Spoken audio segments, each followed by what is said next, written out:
हरियाणा के मुख्यमंत्री नायब सिंह सैनी ने बुधवार को प्रदेश के किसानों को बड़ी सौगात दी है।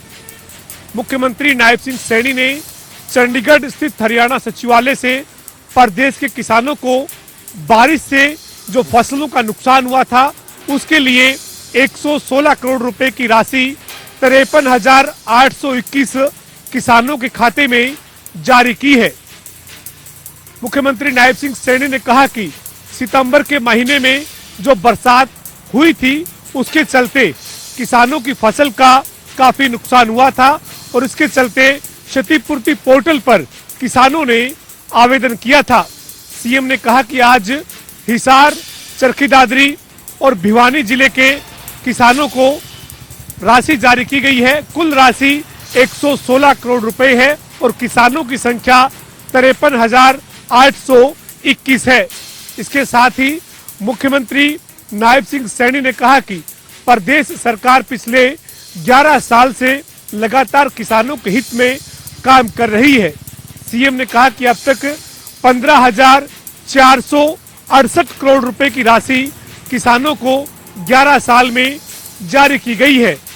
इसके अलावा मुख्यमंत्री नायब सिंह सैनी ने हरियाणा शहरी विकास प्राधिकरण को भी ईडीसी से 1700 करोड़ रुपए की राशि जारी की है। मुख्यमंत्री नायब सिंह सैनी ने विपक्ष पर भी निशाना साधा है। मुख्यमंत्री ने कहा कि मौजूदा सरकार लगातार किसानों की चिंता कर रही है और किसान हित में तमाम फैसले ले रही है, लेकिन पूर्व की जो सरकारें थी उसमें किसानों के साथ मजाक हुआ करता था। सीएम ने कहा कि पूर्व की कांग्रेस के सरकार के कार्यकाल में किसानों को 2 रुपए और 5 रुपए के चेक नुकसान के रूप में दिए जाते थे, लेकिन मौजूदा सरकार ने किसानों के साथ खड़े होकर उनके लिए अनेक कल्याणकारी योजनाएं चलाई है।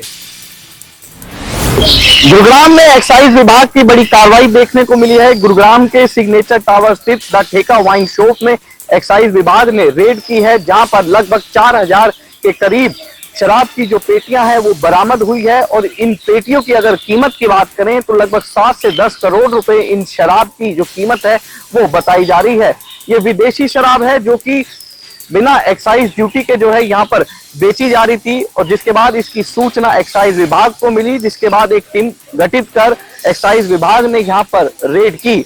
लेकिन इस रेड के बाद आखिरकार एक सवाल जरूर खड़ा होता है कि इतनी बड़ी रेड के बाद भी इस जो शराब का ठेका है उसको सील क्यों नहीं किया गया।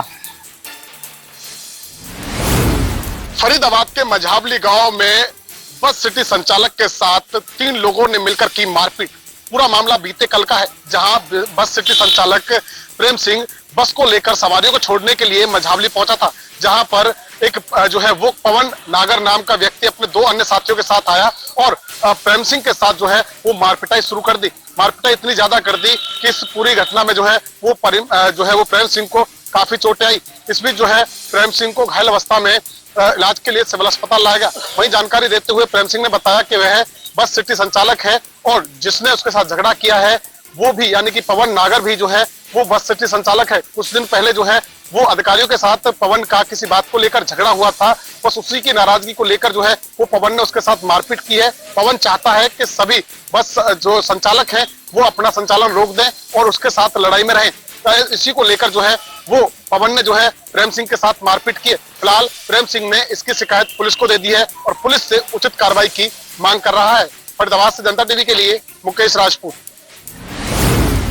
राष्ट्रीय राजमार्ग पर विश्राम गृह के समीप अभी एक दर्दनाक हादसा हुआ है। बताया जा रहा है कि रोंडा विधानसभा क्षेत्र के गांव रसीम से पानीपत जिले के पलेरी गांव में एक बारात जा रही थी और विश्राम गृह के समीप वह अपने अन्य गाड़ियों का इंतजार कर रही थी और साइड में लगी हुई थी। पीछे से एक तेज गति से आ रहे ट्रक ने सभी गाड़ियों को रोंदते हुए आगे बढ़ गया। इस घटना में बताया जा रहा है कि 7 गाड़ियां हैं जो वो ट्रक ने अपनी चपेट में ले ली और करीब 2 दर्जन जो बाराती हैं जो बारात में जा रहे थे वो पूरी तरह से घायल हो गए, जिनमें से 8 जो बाराती हैं जो व्यक्ति हैं जिनमें 2 बच्चे भी शामिल हैं, वो ज्यादा घायल होने के कारण उन्हें करनाल के कल्पना चावला मेडिकल कॉलेज में दाखिल करवाया गया है। सूचना मिलते ही पुलिस विभाग की जो गाड़ी है वो मौके पर पहुंच गई और जीटी रोड पर लंबा जाम लग गया। करीब 1 घंटे की कड़ी मशक्कत के बाद पुलिस ने जाम को खुलाया है और जो घायल है उनको करनाल के ट्रामा सेंटर में भर्ती करवाकर जांच आरंभ कर दी है। गोंडा से जनता टीवी के लिए सुशील कौशिक। इंद्री लाडवा रोड पर गांव धुमसी के पास एक डस्ट से भरा ट्रक पलट जाने से उसके चालक की मौत हो गई है। जैसे ही घटना को सूचना मिलती है तो मौके पर पुलिस पहुंचती है और ग्रामीणों की मदद से उस ड्राइवर को बाहर निकाला जाता है, लेकिन तब तक उसकी मौत हो चुकी होती है। उसके साथी जो था क्लीनर वह घायल हो जाता है और उसके शव को बाहर निकाल करके करनाल मर्चरी हाउस भेज करके उसका पोस्टमार्टम कराने के बाद उसको उसके परिजनों को सौंप दिया है। आपको बता दें कि आज सुबह के समय यह हादसा हुआ है जो यमुनानगर से दिल्ली की तरफ वह ट्रक जा रहा था, लेकिन जैसे ही वह गांव धुमसी के पास पहुंचा तो उसके आगे चल रहे एक ट्रक ने अचानक से ब्रेक लगा दी, जिसकी वजह से वह जो चालक था अपने ट्रक से नियंत्रण खो बैठा और उसका ट्रक वहीं पर पलट गया, जिससे वह बुरी तरह से कैबिन में फंस गया। और जैसे ही इसकी सूचना पुलिस को लगी तो पुलिस भी मौके पर पहुंची, क्रेन को बुलाया गया। क्रेन और लोगों की मदद से उस चालक के शव को बाहर निकाला गया और उसको पोस्टमार्टम के लिए करनाल भेज दिया है। पुलिस मामले की जांच कर रही है। वहीं पर बताया जा रहा है कि जिस चालक की मौत हुई है उसका नाम भोपाल बताया जा रहा है और लगभग उसकी 37-38 साल उम्र बताई जा रही है, जिसके 4 बच्चे हैं। वह अपने परिवार में अपने 4 बच्चों के साथ अपनी बीवी को छोड़ गया है। वहीं पर परिजनों का रो रो करके बुरा हाल है। वहीं पर पुलिस जो है जांच कर रही है आखिरकार क्यों ये हादसा हुआ था और किस चालक ने अचानक से ब्रेक लगाए थे उसकी भी तलाश की जा रही है। पुलिस का कहना है कि अभी जांच का विषय है और जो भी कार्रवाई उसके परिजन कहेंगे उसके अनुसार कार्रवाई कर दी जाएगी। इंद्री से जनता टीवी के लिए विजय काम्बोज।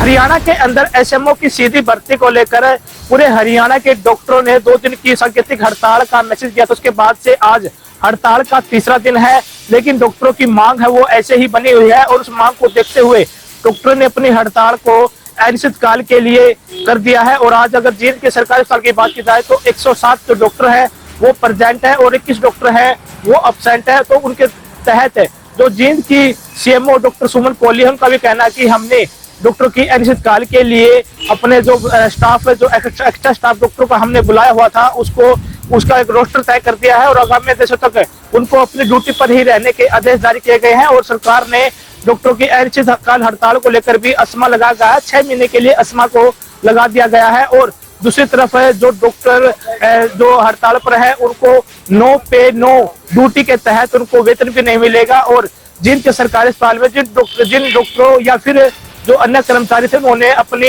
जो छुट्टी को लेकर एक जो लेटर भेजा हुआ था उन सभी छुट्टियों को कैंसिल कर दिया है। अब देखने वाली बात होगी कि डॉक्टरों की अनिश्चितकाल हड़ताल का सरकार के ऊपर कितना दबाव पड़ता है। जींद से जनता टीवी के लिए सुनील कुमार की रिपोर्ट। गोहाना के रानाखेड़ी गांव में हुई प्रदीप नाम के युवक की हत्या के मामले में पुलिस ने 24 घंटे के अंदर ही मामले को सुलझाया। पैसे के लेन देन के चलते हुई थी युवक की हत्या। पुलिस ने इस पूरे मामले में एक आरोपी को किया गिरफ्तार, जिसे आज अदालत में पेश कर लिया जाएगा रिमांड पर। आपको बता दें गोहाना के रानाखेड़ी गांव में कल प्रदीप नाम के युवक की हत्या के मामले में पुलिस को बड़ी कामयाबी हाथ लगी है। पुलिस ने गांव के ही रहने वाले युवक राजेश को गिरफ्तार किया है। पूछताछ में खुलासा हुआ कि राजेश और प्रदीप के बीच जो है पैसे का लेन देन था। इसी बात को लेकर 2 दिन पहले उन दोनों ने इकट्ठा मिलकर जो है शराब पी और पैसे मांगने पर कहासुनी हो गई, जिसके बाद राजेश ने रस्सी से गला दबाकर प्रदीप की हत्या कर दी और उसका जो है अपनी रिक्शा में जाकर उसके खेतों के पास डाल दिया। पुलिस ने इस पूरे मामले में कार्रवाई करते हुए तुरंत 24 घंटे के अंदर मामले को सुलझाते हुए आरोपी राजेश को गिरफ्तार कर लिया है। और तथ्यों के आधार पर वहां से सबूत दिखाए गए और वहां से जो रिक्शा इस्तेमाल की गई थी जिस रस्सी से गला दबाया गया था वो भी बरामद कर लिए गए हैं। पुलिस आरोपी राजेश को आज अदालत में पेश कर रिमांड पर लेगी ताकि पूरे मामले का खुलासा हो सके। जनता टीवी के लिए गोहाना से सुनील जिंदल।